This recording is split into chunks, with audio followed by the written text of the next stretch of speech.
Vous militez pour une décorrélation de la rémunération des volumes.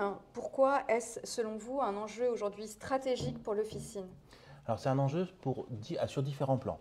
Premièrement, aujourd'hui on voit qu'on est dans une sobriété médicamenteuse et nous on a toujours été dans le bon usage. Donc quelque part, plus on va être dans un bon usage et donc décorréler des volumes, mieux ce sera parce que économiquement on a tout intérêt à déprescrire quand on n'est plus corrélé des volumes. Alors que quand on est fortement lié au volume, la déprescription pèse lourd.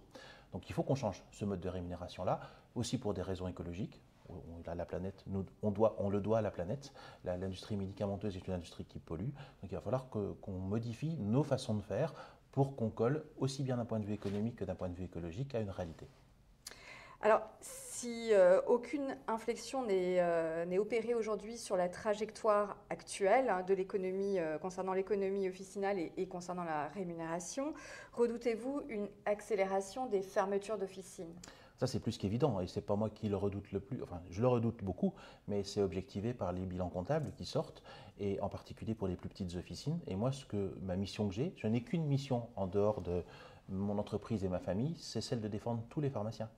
Toutes les pharmacies, les grosses, les petites, en ville comme en milieu rural.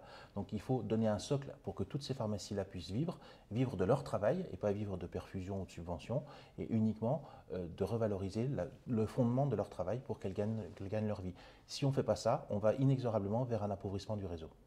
Alors, vers un appauvrissement sur les zones rurales, les zones urbaines, les zones périurbaines, est-ce que vous avez des données objectivées là-dessus? Non, je reviens cette semaine d'un voyage dans l'Allier où j'ai un pharmacien qui a une très très grosse pharmacie qui me dit moi j'en suis à mon deuxième prêt de trésorerie parce que je m'en sors pas.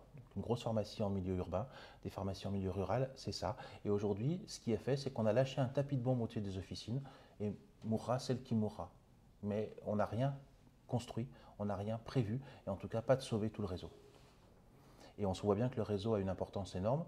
Quand on demande au réseau de se mobiliser pour se lutter contre la crise Covid et tester pour éviter un troisième confinement, le réseau répond présent. Et c'est bien parce qu'on est présent sur tout le territoire avec un maillage efficient qu'on a réussi à prendre en charge. Sans ça, on sera beaucoup moins efficient.